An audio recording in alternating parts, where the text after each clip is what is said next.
Hello everyone. I hope I'm live. I'm audible to all.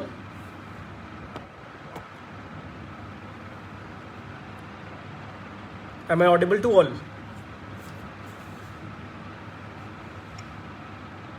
Hello guys. Good morning. Am I audible to all?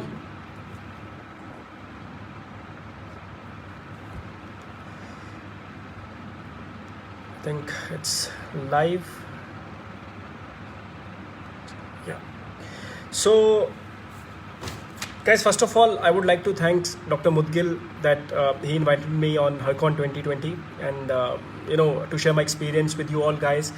And the topic for today is fascia. I know as a practitioner, we all are working on fascia. It's like facial releases. We every day, heard about myofascial releases and a lot of things. But my question is, are we really working on fascia like the way we should work?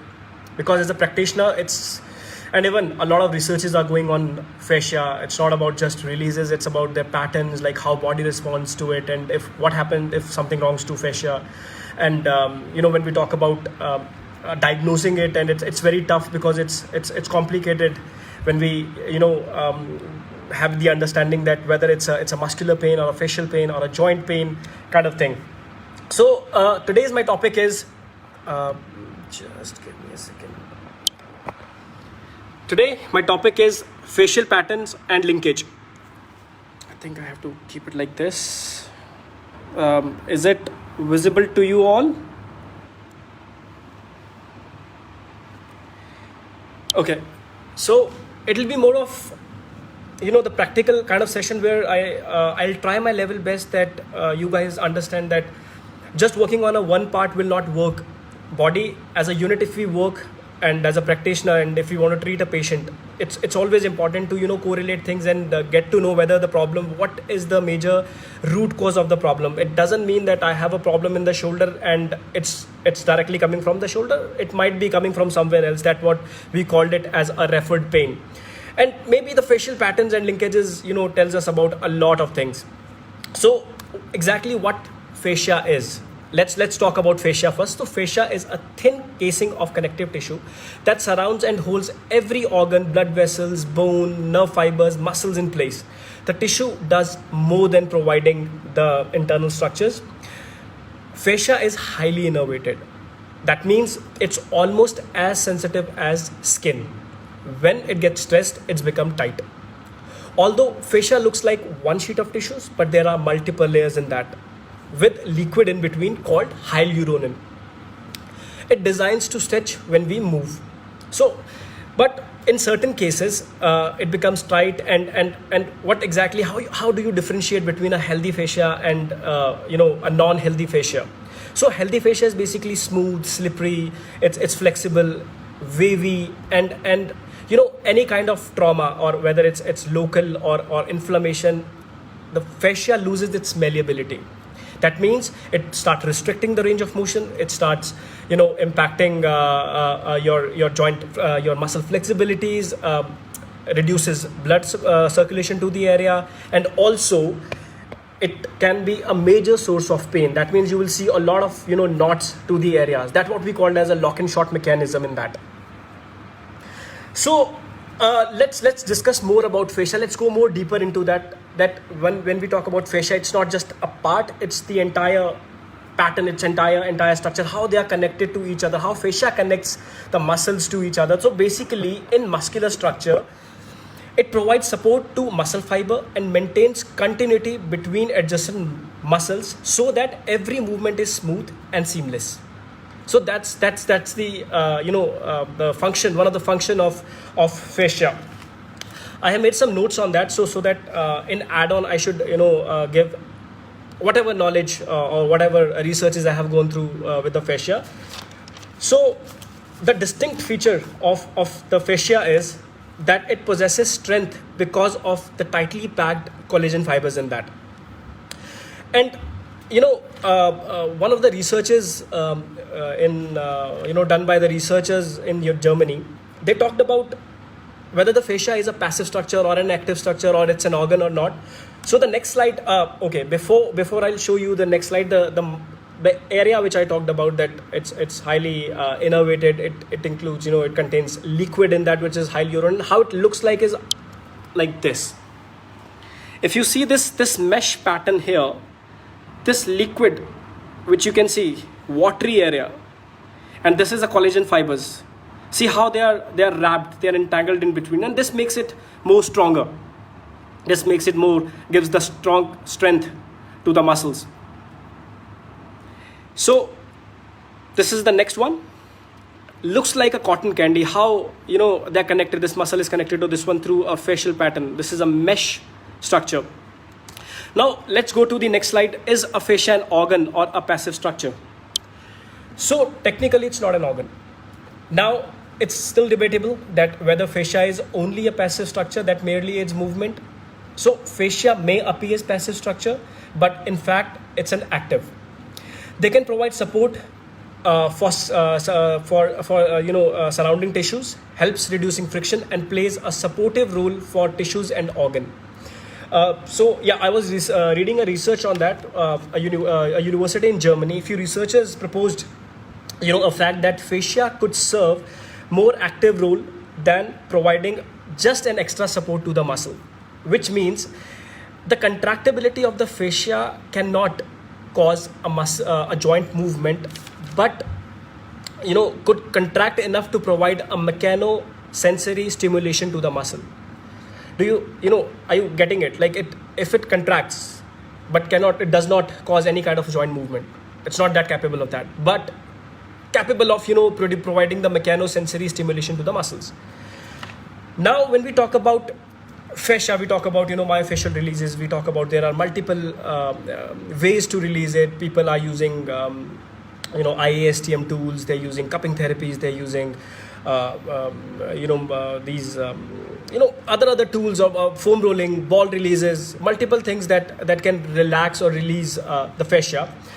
But now the next slide is about the fascial meridians. That means it's an anatomical train, how they are connected, how it connects one structure or one muscle to another. So basically there's one beautiful book by Myers, and he explained it so beautifully that there are 12 myofascial meridians that in commonly used in human stance and movement. First one is your superficial front line. The second one is superficial back line. There are 2 lateral lines, 1 spiral line. Arm line, there are 4 arm lines, 2 superficial, 2 deep. Functional lines, again 2, front and back, and the last one is deep front line. So I'll quickly, if you want to take a snap, a shot for that, just I'm sharing this meridian planes with you all. So 12 planes, one is superficial front line, the other one is a superficial back, 2 sides, 1 spiral, arm, functional lines, there are 2 front and back, arm 4. Why? Because I said 2 superficial, 2 deep, and 1 is deep front line. Now I'll explain what exactly they are. So let's move to the first one, which is your superficial front line. Now basically superficial backline, superficial backline connects and protects the entire posterior surface of the body from bottom of the feet to top of the head in 2 pieces. Toe to knee and knee to brows. Not the bro, but the brows. Okay, so why toe to knees? Because when you go into extension, you see the pattern. That when you're going back, your knees start bending. That's the flexion pattern. That's why it divided into 2, from toe to knee, and then from knee to brows. Okay, so when you tell someone to bend forward, you will see that the person start bending the knees. If there is a tightness in the posterior chain, in the posterior superficial back line, you will see the tightness, the tension in that area. The person start bending the knee, and it gives more range to the structure. It gives more range to the movement. But when the moment you lock the knee, it becomes one intact structure. That means from toe till the brows, it becomes one single integrity of the structure. But if there is a flexion in that, there is a break in that. Now, okay, simple test. I really want you guys to perform once I'll we are done with this the presentations and all. That just bend forward, check your range. Okay, after that, do one thing, that use a ball, roll your right side or left side, any one side, roll your plantar area properly, not vigorous but smooth, slow, thoroughly. Okay, you don't have to be like fast and vigorous, just go slow, do it for a few minutes and try to bend forward again. The difference you will see, that when you're bending forward, maybe you will see a difference, that if you're doing it on the right side, maybe when you bend forward, might be there is a chance then the right side will go more deeper than the left side, whichever sides you will do. That's a simple test to check whether you release the fascia or not, and that's how it is connected. So yeah, I was talking about this, so I'll show you how these things are connected to each other.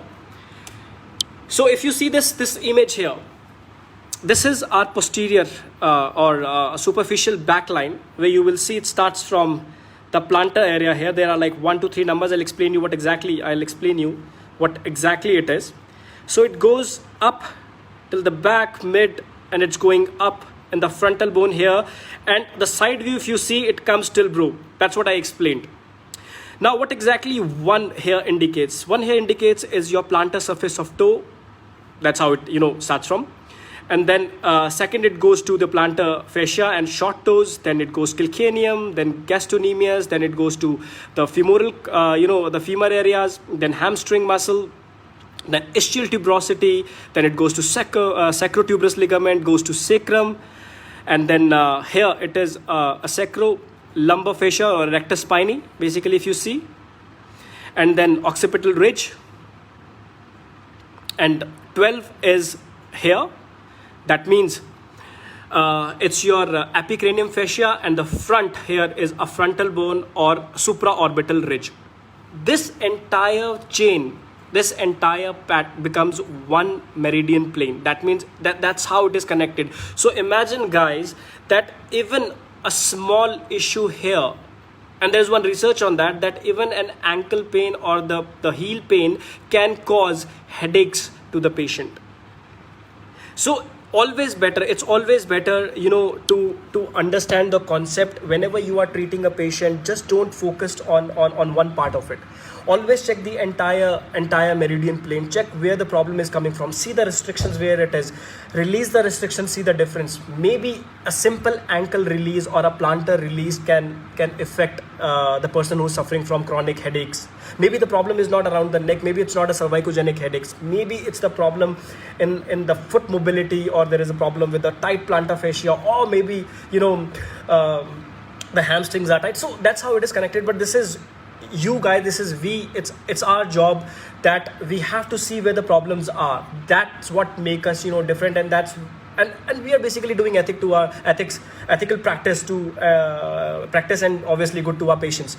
Now I'll not take much of the time. Now we'll go to the next one, which is superficial front line. So this was a superficial back line. We'll go to superficial front line, and then I'll tell you the correlation between superficial back line and front line and how it works, and you will get an exact idea about what the imbalances are, what basically, and which you guys are seeing every single day in your clinic. Okay, we'll move.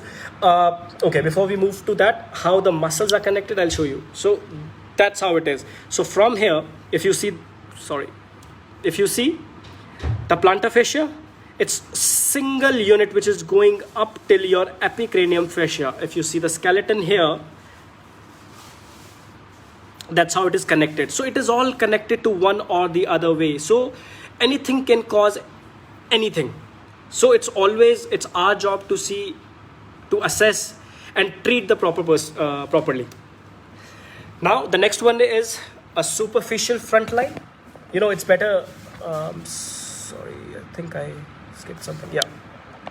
Superficial front line. So let's talk about superficial front line. So it's connect the entire anterior surface of the body from top of the feet to the side of the skull in two pieces, toe to pelvis and pelvis to head, which when the hip is extended in a standing position, functions as one continuous line. So in this, remember the previous one, when you lock the knee, it becomes one continuous line. When you bend the knee, it's not. That's a back superficial line.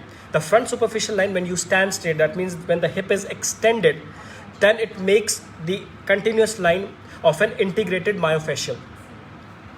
When you bend forward, it's a breakage between the continuity of the line. Now, what exactly is the function of a superficial front line? So, superficial front line, the function is flexion of trunk, extension of knee, and dorsiflexion of foot. I'm repeating it again. So, the function of superficial front line is flexion of trunk and hips, extension of knee, and dorsiflexion of foot. Okay, now diagrammatical explanation of that. This is how it looks. So when you see the superficial front line, as I told you, the starting of top of the foot goes up here, and now let me explain like number 1, 2, 3, 4. So 1 is basically the dorsal surface of your toes phalanges, then it goes up to your short and long toe extensors, tibialis anterior cruciate compartment, then goes up to tibial tuberosities, and then patella, it goes up to sacroiliac joint, and then it's all connected basically.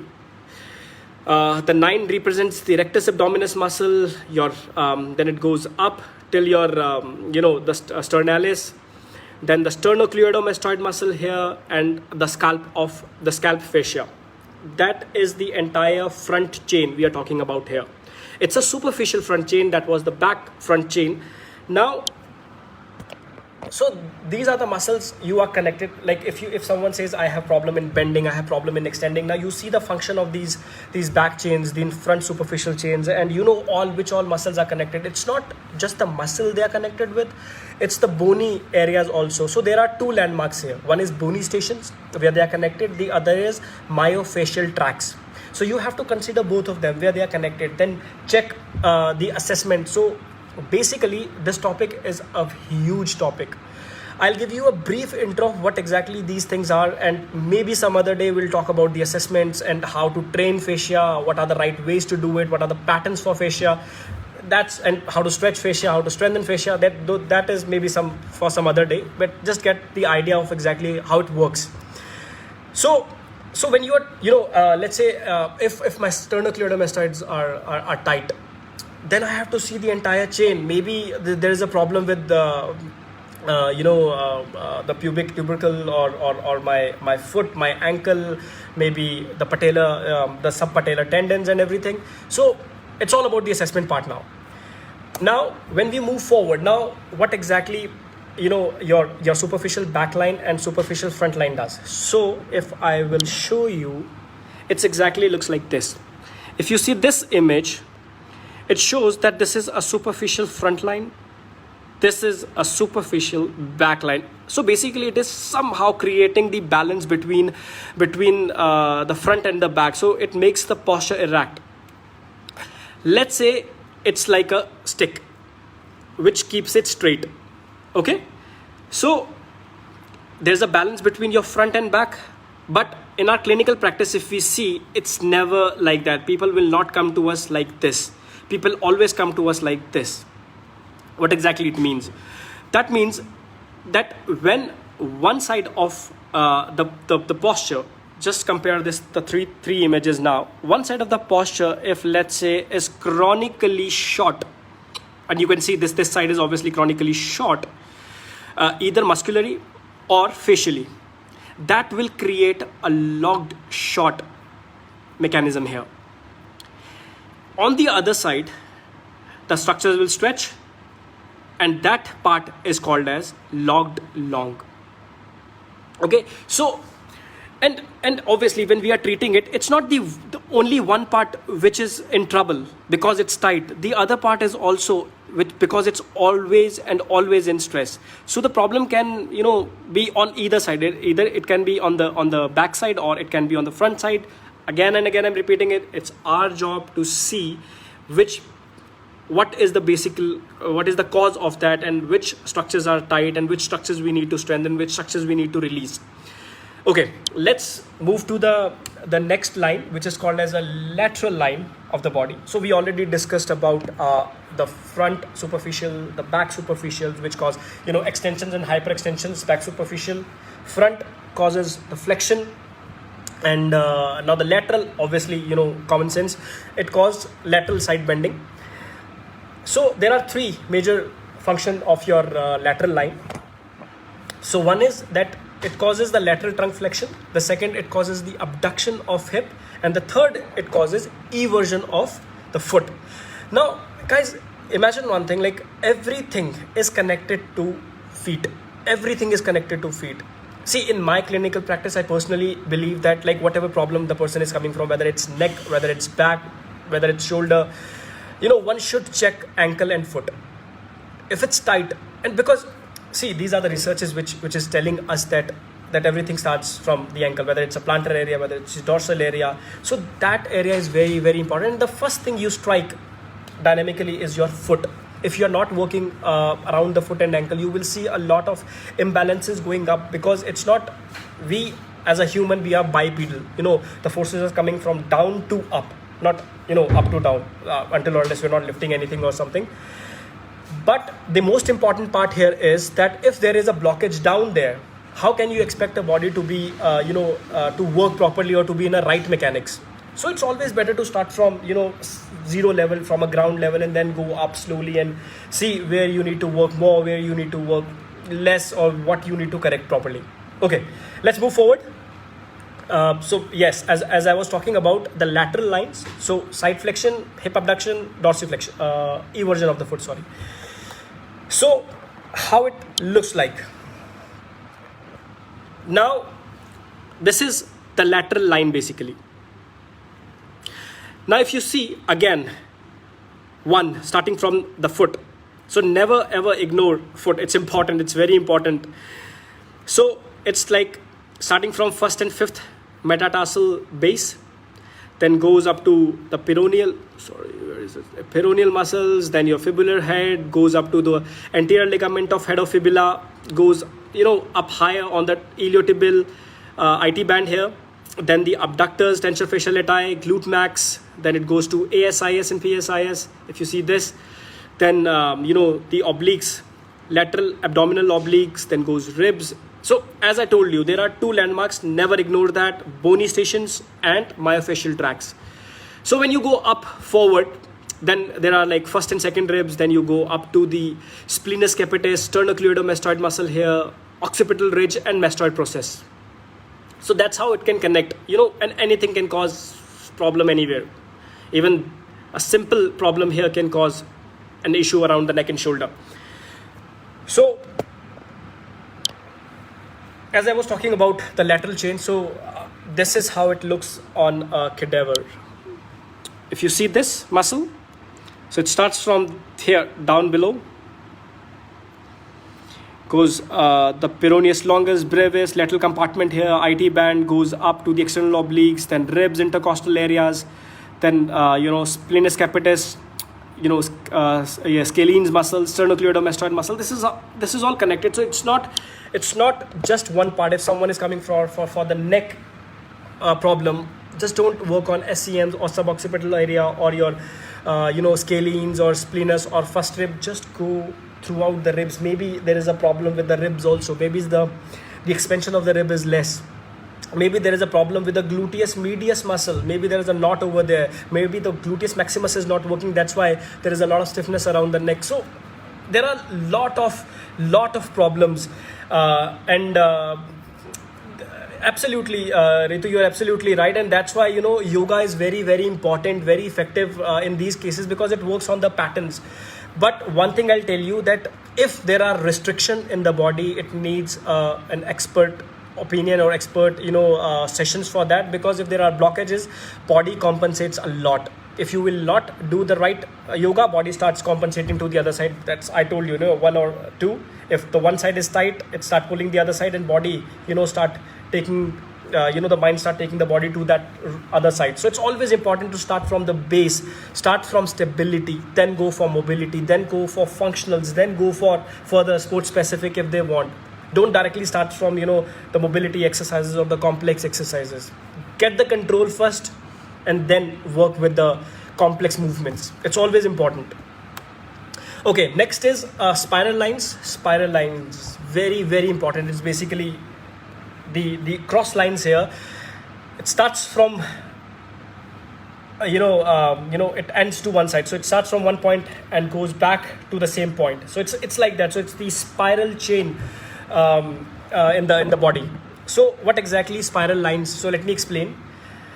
This is a little bit complicated because there are multiple muscles involved. That the spiral line loops around the body in a double helix, joining each side of the skull across the upper back to the opposite shoulder and then around the ribs to cross in front at the level of navel to same hip.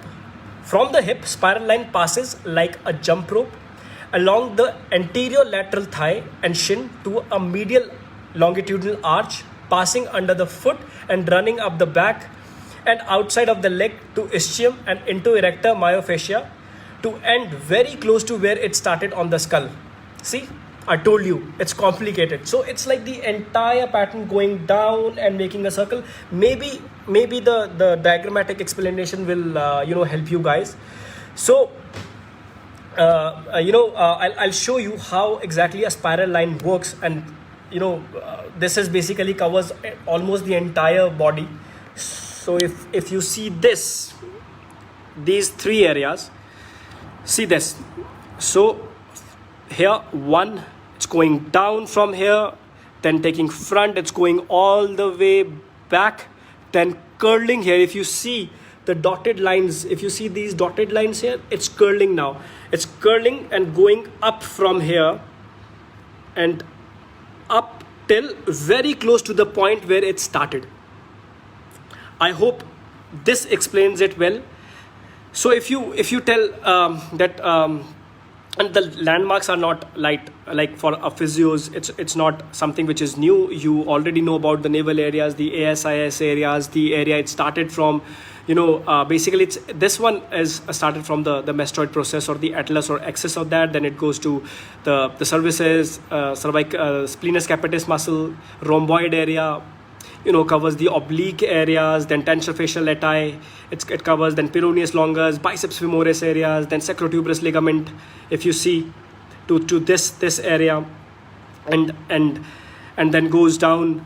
Again it goes up. So it's like a spiral chain. It's a helical structure, that which I explained you. Now if I will show you another picture, see how it is. If you straighten the fascia, if you straighten the muscle connected it, this is the area where the ASIS is, where it is connected to ASIS. It's the oblique muscles, rectus abdominis. This is the orientation of linea alba and then external oblique here. Then see, it's connected, serratus anterior. Like, who will imagine external oblique, serratus anterior? What? And rectus abdominis, serratus anterior, it's front and back, but it is connected. Then rhomboids, then it goes up to cervical. So it's very important that have a thorough assessment, have a proper assessment, and then only you will see where exactly the problem is. It will take a little bit of time, but that time is worth to spend, because that will give you an exact idea on how to make a program, not only a pain management program but also a training program.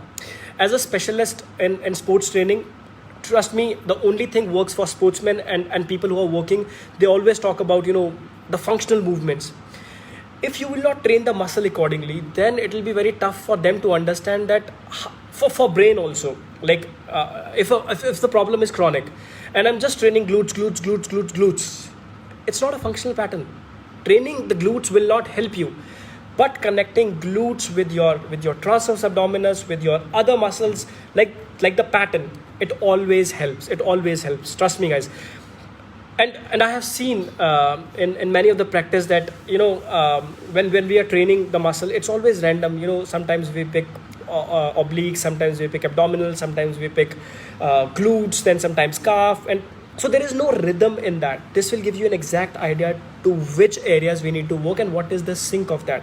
One is connected to another. So that's how it should activate also. It should not like after foot directly you activate the abdominals. So basic theory is that the local muscles should activate, prior to the global muscles. Global muscles are basically the peripheral muscles. Local muscles, the core muscles. So that how the sync should not break. And if there is a breakage in this scenario, you will see the imbalances. You will see a lot of discomfort or a mechanical malalignment, you can say. And if you work accordingly, you will get the results for sure. Okay, let's move to the another one. Okay, before we start to the next one, I will show you how the spiral one works. So if you see this image, that's how it's wrapping around. Biceps femoris goes down the peroneal, and there is a spiral curve here. IT, peroneals, and there is a rolling. Remember the dotted line I showed you? That's how it is. It is connected. To the questions I will answer in the end if we'll get time. But if you have any doubts and anything, you can ask whenever you want. I'll try my level best to answer your every queries. Let's move to the other one, which is the arm lines. So arm lines are basically, as I told you, there are too superficial, too deep. Why there are so many lines just around the arm? We also know that it's more mobile than our legs. Legs basically meant to stabilize, because they are ground. You need to stabilize on that and work accordingly. Arm lines more of work, action, pulling, pushing, holding, and fine works. That's why we required a lot of there are a lot of connections here. Too superficial, too deep. So let me explain the arm line. There are 4 distinct myofascial meridians that runs from the axial skeleton of the 4 quadrants of arm and 4 side of the hand, namely thumb, little finger, palm, and back of the hand. So as I told you, basically this part is basically a lot of mobility is there, and that's why requires a lot of linkage in that. Okay, a diagrammatical explanation if I'll show you, then it looks like this. So the first one, if you see, this is basically a deep arm line. This is a superficial arm line. This one is again deep back arm line, and this is a superficial back line. So if I'll explain that, let's explain the first one, that what all structures are connected in that. So if you see number 1, 2, 3, that's how we'll go. So it's like connected to your 3rd, 4th, and 5th ribs, then goes to pec minor muscle. Pec minor is very important. We all know that in our clinical practice, because it causes tipping of the scapula. Then goes to the coracoid process, biceps brachii, if you see. And I hope you are tracking it along with that, because I don't need to point out where biceps brachii is. And goes up to your styloid process of the radius, and then radial collateral ligament, thenna muscles, and out of the thumb. If you see from here, this is the entire muscle. So if someone is complaining of thumb pain or something, the problem might be here. If someone is complaining problem here, it might be the problem on the biceps or to the entire structure. So guys, it's always important to systematically examine the areas. It's always important to have a set goal, not only to plan a program, but also during your assessment, that what exactly you are going to see. Not every shoulder is a frozen shoulder, not every knee is a arthritic knee, and not every back is a low back problem. Maybe the problem is somewhere else and can cause a problem in the back. So when we go to a superficial lines, so what exactly it shows, that again from 1, 2, 3, 4, 5 we are going accordingly. So the first one, if you see here, the first one, if you see, it's like the medial third clavicular costal area, then goes to and again it goes to the iliac crust. That big it is, the thoracolumbar fascia and iliac crust. So that means even a thoracolumbar fascia and iliac crust can cause problem in front. Then pec major muscle, latissimus dorsi. Then there is a medial humeral line. Then the 6th one is basically the flexor group, and the carpal tunnel is the 7th one. 8th is the palmar surface of the fingers. Now when we go to the C1, it's a deep arm line. when you see there are, it's connected from the center. If you see this one, the number one, it's the spinous process of lower, then goes cervical and upper thoracic, then rhomboids, then goes out to the medial border, rotator cuff muscles, humerus, triceps muscle, then the ulnar periosteal styloid process, and then hypothenar muscles here. And this one is basically your just give me a second, is basically a superficial back arm, which includes from 1 to 11 is the occipital ridge. It goes the thoracic spinous process, then trapezius, spine of scap, the lateral third of the clavicle, deltoids, and goes up to the dorsal surface of your palm. That's how it is connected. That's how the structures are internally connected to each other. It's not just the superficial one, it's the deep one also. Now we'll go to the next one, which is the functional line. Why it is called as functional line is I'll tell you after that. And then first let me explain you what exactly the functional lines are. The functional line extends the arm line across the surface of trunk to contralateral pelvis and leg, or up from the leg to pelvis across the opposite rib cage and arms. And these areas are, it's like on both the sides. Now, why it is called as the functional line, just give me a sec. So why it is called as a functional line? Because in this facial meridian, basically it doesn't work as rest of the meridians are working, like just in standing. It activates during your athletic movements or activities. That's why it is called as a functional lines. It's more active during your sporting activities, your when you go for long liver activities or something like that. So it rarely employed as the other lines in modulating the standing posture. So I hope you understand that why it is called as a functional lines now. Now they come into play during more athletic events. So simple example, like and the most important thing here is that that where one appendicular complex is stabilizing or counterbalancing or powering the other. I'm repeating this word, that this activates when it needs to stabilize or counterbalance or powers up the movement. For example, simple example, if like a javelin thrower. So basically, if I have to throw the pattern, what I'm doing is from my left side, I'm generating the power, but I'm throwing from my right. So basically, it's the count. It's not only just a stabilization, but I am powering my right side from my left. That's how it works, and that's why it is called as a functional line. Next example is baseball pitcher. So when they go back, they hit the ball. So again, they're loading one side and generating the power on the other side. Golfers, backswing they go through and they're loading the right side, and when they try to generate the power, the pressure was all on the left side. They do pelvic rotations, then thoracic rotation, that's like a segmental rolling, then they strike it, they pass through the follow through to generate more power. So that's how it works. So whenever you are treating a sportsman, it's always important to have a functional line in your mind, that because with sportsmen, I personally faced a lot of trouble, that when you palpate it, when you check the strength, it's already 4+5. There's no pain in that, but the only problem is when I throw, there is a problem. Now what will you see then? Or a boxer, when I punch, there is a problem. But when you see the rhomboids, it's like fully developed, fully grown trapezius muscles, lats fully developed. Now when you go for like basics in our clinical setup, we don't keep that heavy weights where they're lifting 150, 200 kgs of weight.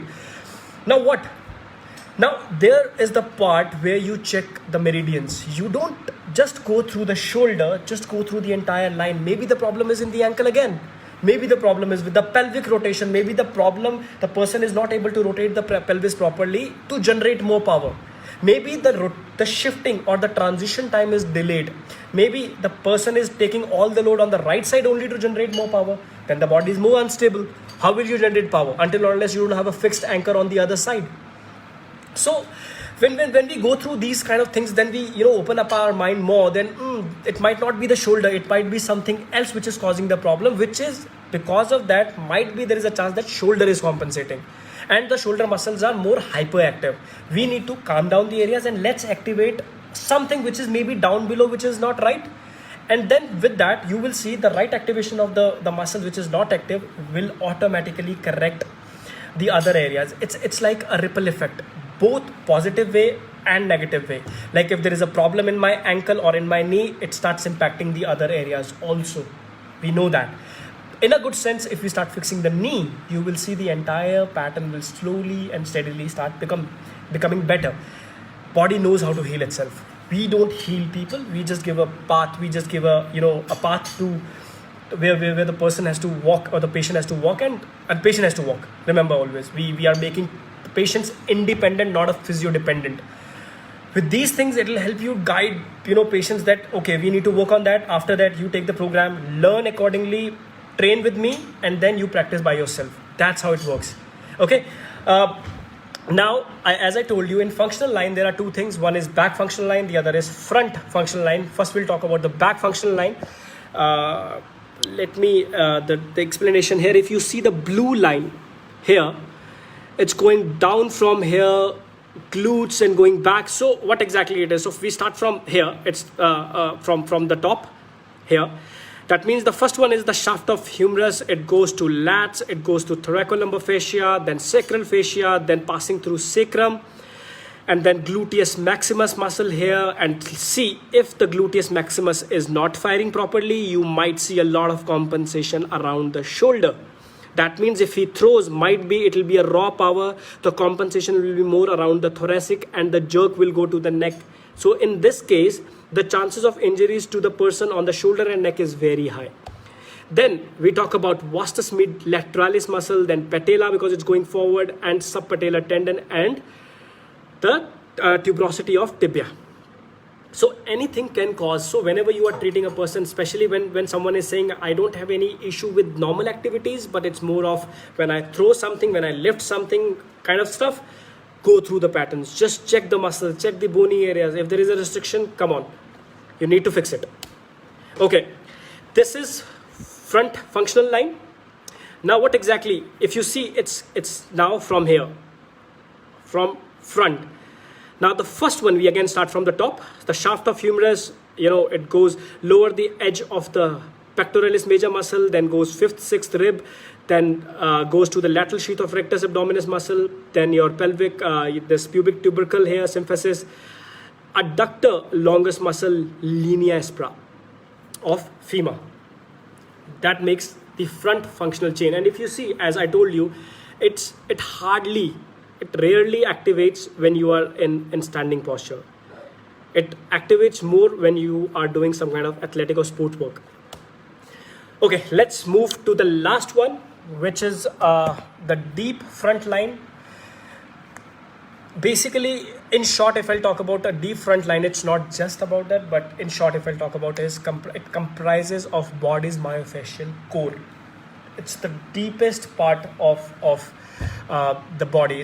That's how it is connected. So if I'll explain the deep front line, so interposed between the left and right, so it's basically entrapped between all the meridian lines. Listen carefully. Interposed between the left and right lateral lines in the coronal plane, and switch between the superficial line and superficial back line in the sagittal plane, and surrounded by the helical, spiral, and functional line. The deep front line comprises the body's so basically it's entrapped between your laterals, your spirals, your functional, your superficial front, your superficial back, which basically comprises of the core. If diagrammatically I'll show you, that's how it looks. If you see this one, and there are multiple muscles involved in that. If you see, it's basically the inner part here. From the inner side, it goes up. Adductors, it's covering here and going up. The center here, because that's why it's called the deep line. And just give me a second.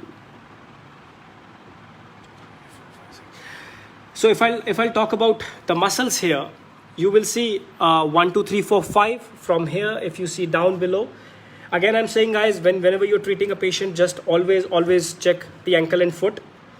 So it's the plantar tarsal bone, then it goes to tibialis posterior, then fibula, then goes up to the ischial rami, coccyx. If you see here, this image, it goes to coccyx. And then the lower anterior, if you check, there is a medial femoral condyle, then the linea aspera. There are 3 images here, and that's how it is going up. So, and it is connected till here, till your mandible bone. So that's how these all things are connected. And I think this was the last the slide of my presentation, and I explained all 12 meridian planes in that and the function of those meridian planes. Now the most important thing here is how you are going to assess. So whenever there is a person coming or a patient coming to your clinic, it's your job to see not only the problem, see the patient, how he's walking, how the patterns are, because that will also help you train the person properly. If the patterns are wrong, if he's already compensating, and if you give the prescription of 10 different exercises that, okay sir, do this glute exercise, do that exercise, he will definitely going to compensate in that also. So it's our job to train it. It's medicine, exercises are like medicine. We can't just give it and the person is like, they have no idea about it. And that's our job to explain what is the right way of doing the exercises, what is the wrong way of, and what is the wrong way, because the person only understands if he understands what is right or what is wrong. If he is doing it and he doesn't know what the another pattern is, for him it's right. So guys, it's always important that train the person. And if someone says that if a gym person is coming to you and he says like I have problem doing lats, and if he shows you that he's doing lats something like this rather than this, immediately you will get the idea that the person is internally rotating it and going down. That means there might be a chance there is an impingement here. Tell them to show the exercise and then immediately switch it. This is an open. You are not compromising the subacromial arch. So there are multiple things. Then tell him that whenever I lift dumbbell, there is a problem with that. The way he lifting the dumbbell, is it bending forward or he's just sitting and lifting the dumbbell? So that is the entire thing. That's what our job is. So this is how we should work. I think I'm good to go. My presentation is all done. I think you guys understood it well. You have to tell me about that. You have any doubts, anything, just let me know, and I'll try to answer all your questions as per my knowledge. And thank you so much guys for being there. And again, I thanks Hakon for inviting me as a speaker, and I get a chance to share my experience, my knowledge with you all guys. Thank you so much guys. I'll quickly go through the questions here. There are multiples. Yes, right. Sorry.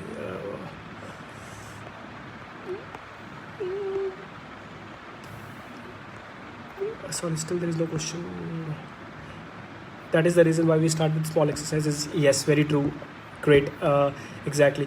How is your practical experience of treating neck pain with foot? Okay, or common dysfunction associated of lines. With me, it's really good, because whenever I'm treating the neck, you have to see that if there is a problem with the ankle and foot, if there is a valgus or a varus over there, you will see the compensation in the knee. With knee, you will see the compensation at the hip level, maybe anteriorly tilted, maybe it's hiked, maybe it's rotated to one side. If there is a problem from down below to up, because whatever we are doing, we are standing, sitting, walking, lunging, whatever we are doing from down to up. So if the patterns are wrong, or the mechanical things are already it's not mechanically corrected, then how will you compensate that the shoulders and the everything is not? And the head acts as a gyroscope in the body. Even if I move my shoulders, if I walk, it stays there. We never walk like with our head. So basically head needs stability. But before that, what we need is to, okay, Definitely one thing is that we need to start with the symptomatic treatment, that we need to fix it, because the day one, if the person is saying I have a neck pain and you start focusing or holding the foot, not good. Yes, you have to tell the patient that you have an issue with that, but after some time you have to come down to see the other patterns to get a right, so that the flare up should not come, the problem should not come back. Why the problem? People says that whenever I go to physio I feel better, the moment I stop it, it comes back.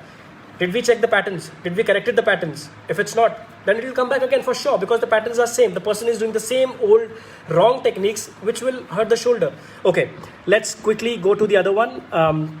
It means we should take care of connectivity of muscles with their neighboring muscles. Absolutely. Not only the neighboring muscles, but you have to see the visceral aspect, which is again entirely different. Maybe we'll discuss it some other day. It's not just, as I told you, the fascia is connected to the nerves, to the blood vessels, to your viscerals, to your muscles, to everything. So you have to take care of the entire structure. Okay, quickly I'll go to the another question. Thank you so much, Pooja. Very educated scientist. Thank you so much. More information in short of time, sir. Thank you so much. I think, sir, can you show how to strengthen the deep lines? I'm really sorry, we are running out of time. Maybe some other time, maybe I'll post a video on that. But definitely training fascia is entirely different, because 2 points are connected. You have to fix one to give the result to the other, or maybe sometimes you floss. So there are other different techniques to work on that. I think, can it be treated permanently? Permanently, there's no permanent solution to anything, because if it's a human body, how well you can, sportsman or any other person, how well you can train it. So there is no permanent thing, but yes, you can say close to normal, you can say that. But yes, you can work as much as you can, give a very good results with all these things in your mind. Thank you so much, guys. I'm taking leave now. Namaste. Thank you. Hasta la vista, guys. Take care. Bye.